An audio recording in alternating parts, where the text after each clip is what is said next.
ਚਾਚਾ ਨਾ ਮੁਰਗੀਆਂ ਉੱਤੇ ਚਾੜਨਾ ਮੇਰੇ ਤੋਂ ਹੈਂ?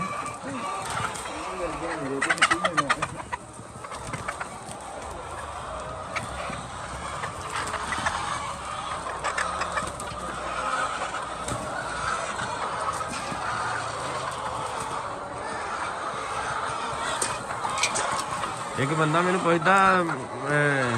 ਮੈਸੇਜ ਕਰਕੇ ਭਾਏ ਸਾਰੇ ਮੁਰਗੇ ਹੀ ਨੇ ਕਲਗੀ ਜੀ ਵੱਡੀ ਹੈ ਨਾ ਮੈਂ ਕਿਹਾ ਸਾਰੇ ਮੁਰਗੇ ਹੀ ਅੰਡੇ ਦੇ ਰਹੇ ਨੇ ਬਈ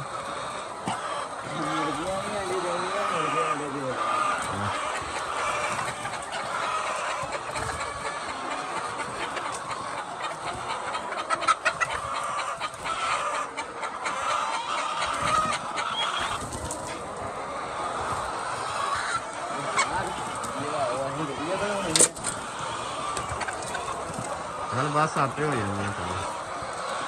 ਥੋੜਾ ਨਾ ਨਾ ਅੰਡੇ